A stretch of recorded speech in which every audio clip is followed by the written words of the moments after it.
Tant que le dossier ya wenge et banda qui va actualité va concernant la salle de martyrs et banda qui tout monde qui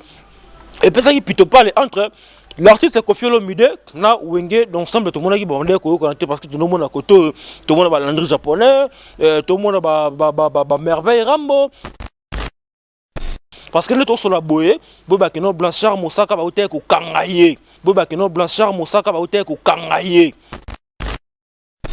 Blanchard Mosaka va hotel ko kangaye batindela qui est ni convocation et après bah juillet bah kene na ipekin kwande akende ko découvrir que mutu o apporta qui est plainte o yemo kolbi ça madame moboye ton ya moni combo madame wana o comprendre que non ça chanteuse bon obligé sur ba que non et ça bongo Cindy le Caire et ça bongo Cindy le Caire et ça bongo Cindy le Caire donc Cindy le Caire tant on va signer le Caire maman tout le monde Koffi Olomide quoi d'accord aman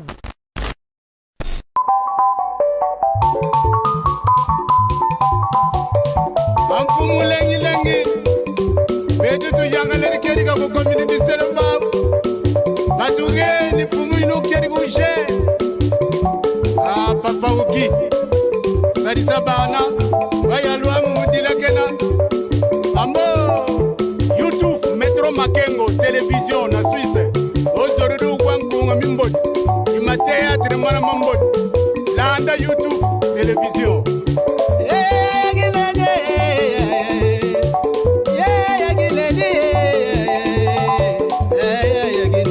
Salon Flori mama moyimwene mamwene kuna yuyufuna Roger mwana mama bala maganda boyigoyela ungeri ki maganda boyigoyela ya fisa lengi ferose yagine ferose makangwe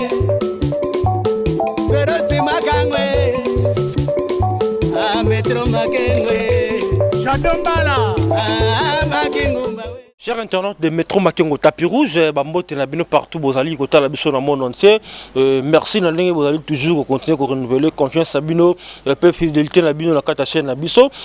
parce que bobi que Christian Vango le papa Bombo et bino ça sera toujours awa pour na ko servir bino pour na ko pesa bino actualité kan lingue bolinga parce que ba news awa na Métro Makengo Tapis Rouge sera tara ba news c'est tout sera toujours à jour. En tout cas merci na bande nyonso vous allez continuer s'abonner na kati ya Métro Makengo Tapis Rouge pe na kosenga na bandeko nyonso o bazui libaku ya kotala biso pour la première fois na kati ya chaîne na biso de bo s'abonner massivement na kati ya Métro Makengo parce que tous on a besoin na bino nyonso bo za la pena scotcher na kati ya chaîne na biso et kosala vraiment biso kitoko. Alors le lot de actualité par rapport ya makambuka ndenge zali ko dominer bongo na kati ya ba télévision na kati ya ba réseaux sociaux biso so bi actualité zali bongo wenge 4x4 musique d'ensemble ndenge ba hotel ko beta bongo film na kata salle des martyrs et ainsi que ba beta pe concert bango à $300 au zali bar hein to rappeler que wenge musique à BCBG 4x4 auto beta concert na kati ya chapiteau ya Pullmani concert on est le 9 juillet passé donc beta ba bon à $300 donc plein vraiment à craquer. Alors dossier wenge l'autre fongolango par rapport que non tant mamba dossier ya wenge et banda qui va actualité va concernant la salle des martyrs et banda qui tout monde qui et puis ça qui plutôt parle entre l'artiste Koffi Olomide na wenge d'ensemble tout le monde qui bandé ko connecté parce que tout le monde à côté tout le monde va l'andre japonais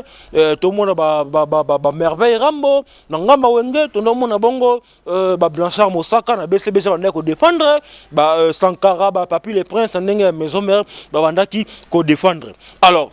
to fungola ba news absolument na comment arrestation à Blanchard Mosaka parce que nous tous sur la boye boba que non Blanchard Mosaka ba hotel ko kangaye Blanchard Mosaka ba hotel ko kangaye batindela qui est ni convocation et ba kanga qui a moneka ba 20h parce que Blanchard Mosaka azabango mwana bandal donc a moneka ba 20h ba élément ba yaki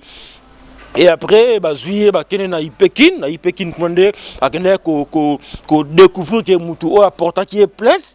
au Yémo Galbi, et ça, madame, Moboé, tant Yamoni Combo, madame, on a compris que non, elle a chanté, bon, obligé sur le bac, et ça, bon, Cindy Le Caire. Donc, Cindy Le Caire, tant on va Cindy Le Caire, maman, tout le monde a Kofi Olomide, quoi d'accord, Aman, boss, Yamboka Oyo, donc, il y a une affaire, on a vraiment, et ça, la justice, donc, quand il bien Blanchard, Mosaka, mais là, ça le bien, et parce que, avec Blanchard, Mosaka, elle a quitté, elle a quitté bolo côté, ni na commune, ni na conteneur, ni na Ipekin, tant qu'il va attendre, et ça, que non, va consiba mieux là qui n'a pas, bon, va libérer, non, Blanchard, Mosaka, bon, la casse, il y a,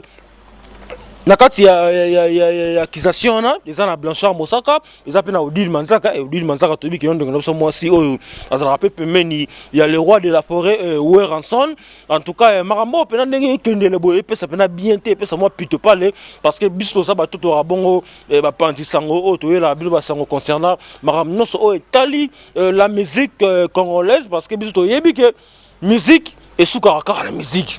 Musique c'est comme ya mo tina ba justice comme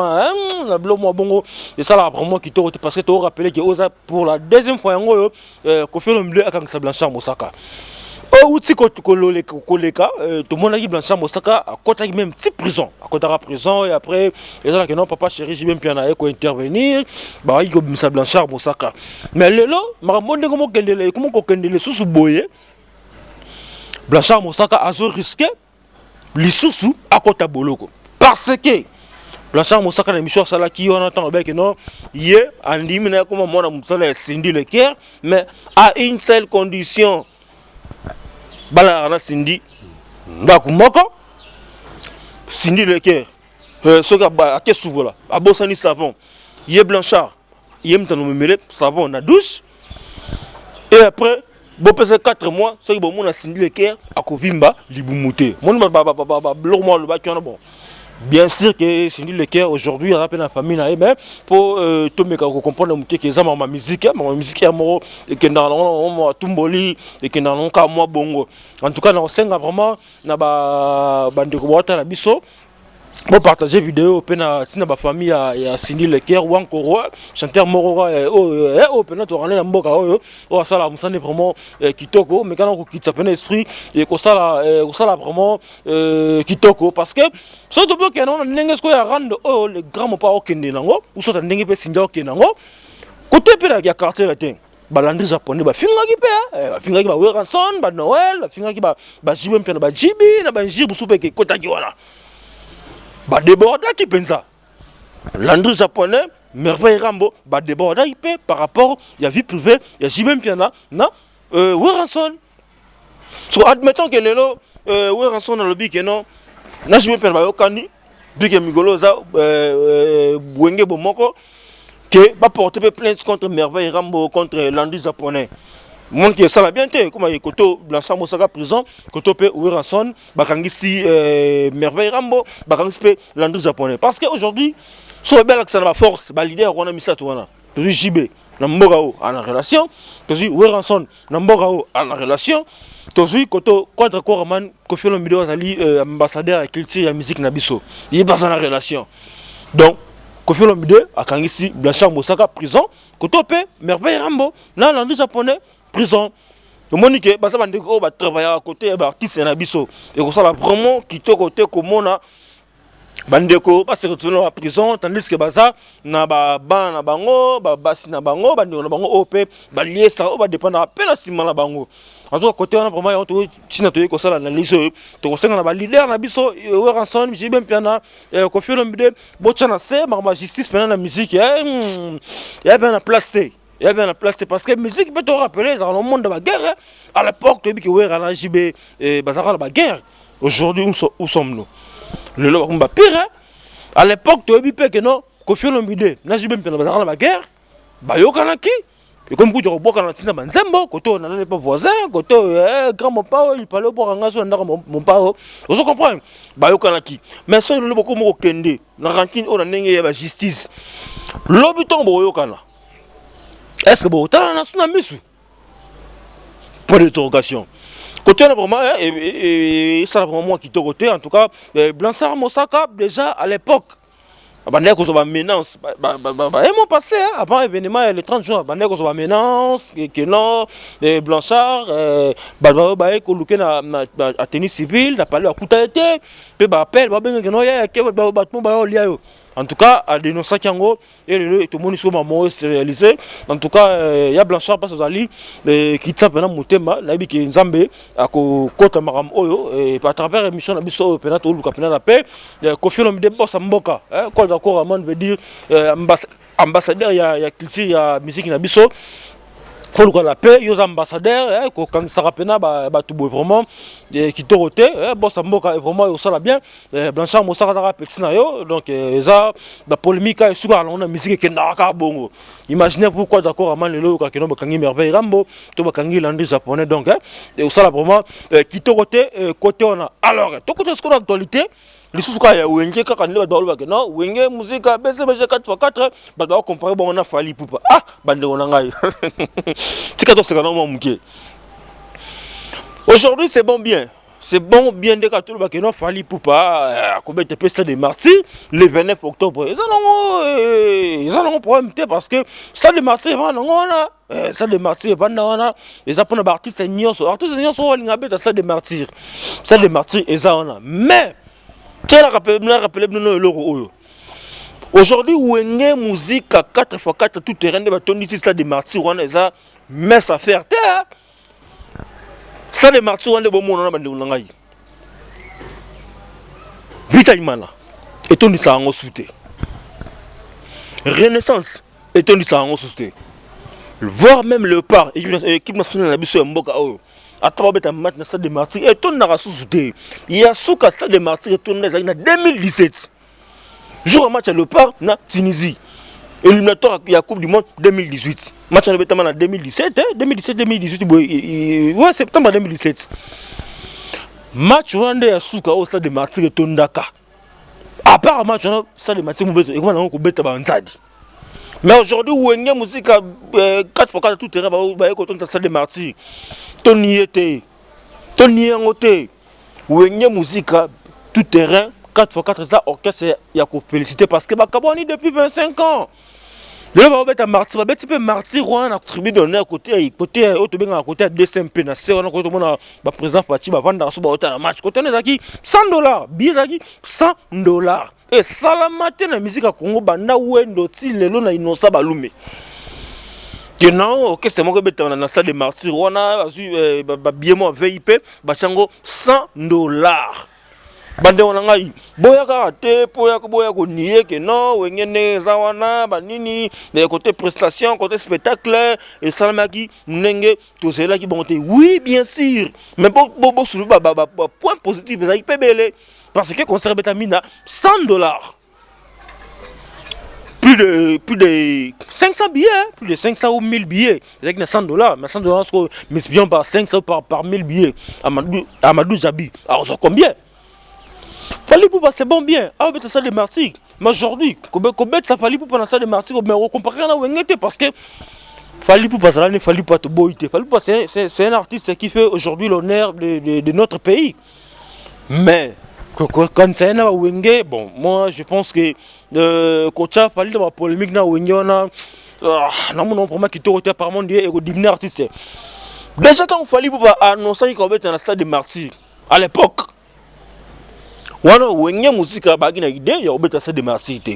wana Amadou Jabi a qui na production na ya ça de martyr parce que ce tout na rappelez-moi bien donc fallait aussi tourner à Bercy l'année passée avait tourné à Bercy Bercy qui année passée on est coulé idée à souster déjà le retour on a qui n'a pas Covid wana ba 2020 non avait en 2020 ouais na retour na bon ba 2020 on to bazonga ki ba non c'est que ba beta martyr et il raté. Et après ça, vous avez les photos, on a illustré les binômes photos, Héritier Tchamba a illustré les photos. Fali Poupa le 1er mars, sur Instagram, il a publié que Aobeta martyr. Le 1er mars, photo, Héritier a illustré. C'était déjà depuis le 1er mars. Quand on a publié le 1er mars, ça veut dire qu'il était sur le contrat déjà dans le mois de février. Dans le mois de février, Amadou Jabi m'a ramené à projet Wenge et Yakinonte. Donc les réseaux sociaux permettent tout ça à comparer la polémique. Wenge, eza Wenge, fallait ça la carrière naie, bon, te féliciter ça comme ça naie bien, mais comparer les fallait na Wenge, parce que oh Wenge ça la mboka oh Wenge ça la mokilo fallait pour pas na ça la côté. Il faut qu'on se le dise, hein, non ça la côté. Aujourd'hui, JB, na salle de martyrs, bah même la typo de, non, na Fikin. JB na Fikin, bah même na Fikin na typo de Fikin, c'est victoire. Aujourd'hui, Wenge Fara Wenge, bah concert bah na 19h, si 12h, bah na télémi. Ils seront en Abissinabi qui boit bien.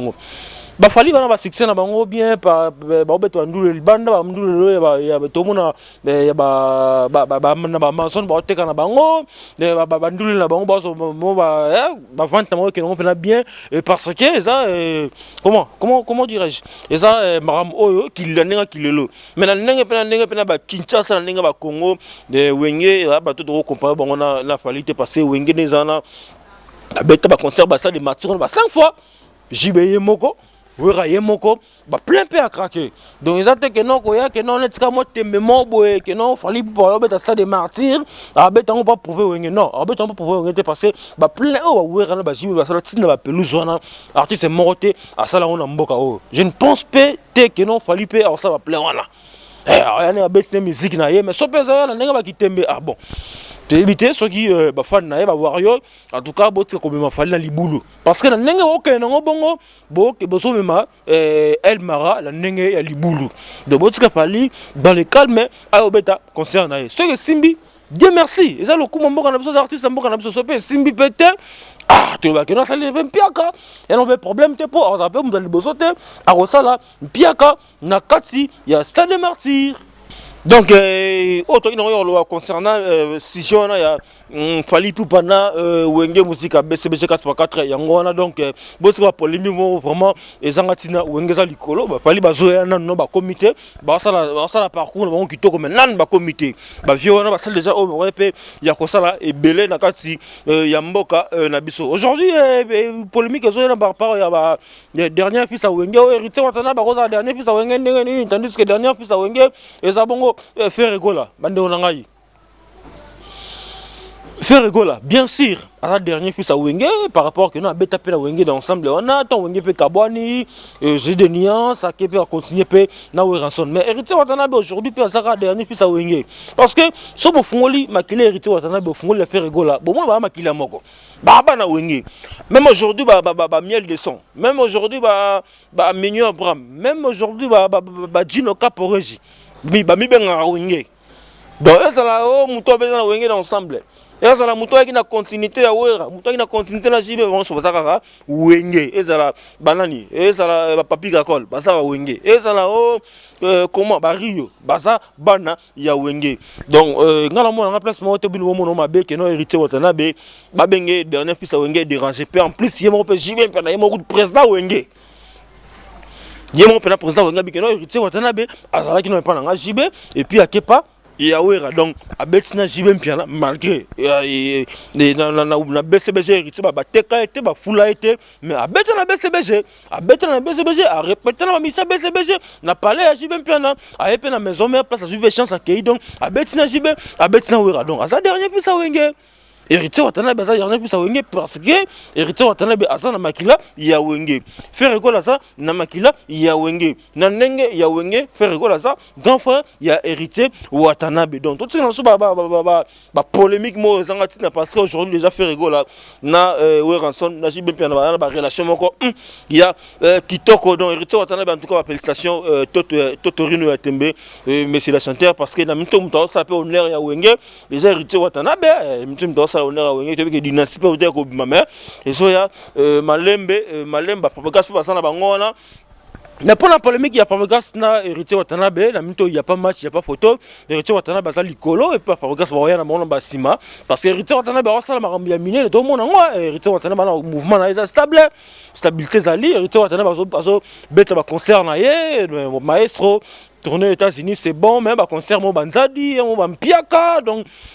pour le que nos maestro azani musicien, mais ça peut honneur en boka, mais par rapport à héritier actuellement dans la musique, héritier ça licolo et puis maestro Fabrigas a nassé prochainement les toya tout ça la moi détail par rapport à la sample pourquoi tout est héritier Watanabe ça mieux que maestro Fabrigas parce que héritier Watanabe ba tout so ba lubango parce qu'on a mis to oui raison de héritier Watanabe ba si de tout ba nimaye ba faire ba nimaye ba tout ba nimaye ce que tout le banine na minso sur le marché mi-ange medemo et ça album oso beta ko le gars disque nyoso Fabrigas dernier disque na chaki na marché ah à part non single ou moins là a beti ba blog na mais ils ont beta par rapport héritier Watanabe lelo mi-ange medemo ça fait déjà 2 ans ils ont marché oh on dit toujours ça la succès ban sembo tout est bani et ils ont bêta peka ça dit 2 ans de succès mais quand maestro bon dernier disque na il dépend zaté mais au monde que non ban sembo ne bêta non mais moi li mwaka mais ouais t'as ça le bachelor de branding papa chéri alors bah quand donc bah félicitations belé na monsieur le chanteur Héritier Watanabe que prochaine émission de tozon à poto ça la peine moi dans le total Sabino artiste au baza kosala musala kitoko ba artiste au ba te kapena musique bon valablement donc merci de ba sur batali biso na biki bon se retrouver par rapport à l'analyse à Christian Bango et merci aussi à Héritier Jamba le réalisateur et émission ngai the best of music les meilleurs de la musique et merci aussi à son assistant Rati Kazadi donc biso to son mbappé CDO donc CDO donc il y a donc à tout le monde Casa Fonte Davida il y a maman Rose donc il y a maman Marie Ngolu Mpeti maman prophétesse Nabiso maman Marie Ngolu Mpeti et maman prophétesse Zaraba ils ont ces 2 ans 3 chansons ils ont 100% adoration ils ont Yahweh Telema na 100% louange donc et c'est de voir que quand on était dans ce bois juste une église source de vie na commune à Kitambo avenue Rai numéro 7 bis donc église source de vie oza kokamba maboko kamba mabongo na couple mawete donc pasteur Ismaël prof non apôtre Ismaël mawete na maman Marie Ngolu Petit mawete prophétesse na biso oza bongo épouse ya apôtre Ismaël mawete donc so bonne église ya boso ba c'est de ça ba nzembo adoration ya kitoko hermol ngola là qui mon adoration ça là vraiment bien et merci à ma fille chérie Liam Chris quant à moi je vous dis non sans oublier mon boss mon patron papa Simon Makengo Kabaka et à sa charmante épouse maman Christelle Mumba Makengo maman sociale kandenge masananga Jeja Salobara quant à moi je vous dis au revoir.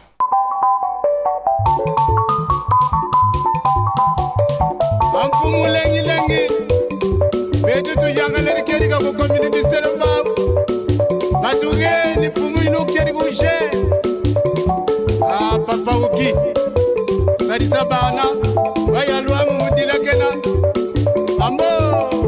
YouTube Metro Makengo Télévision na Suisse Ozorudu Wankunga Mimbot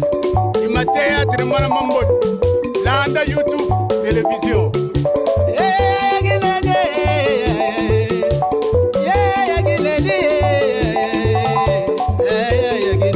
Salon Flori Mama Moimwene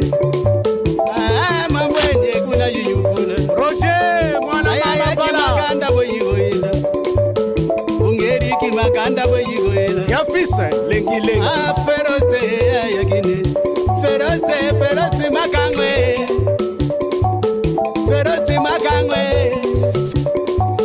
Metro Makengwe Shadombala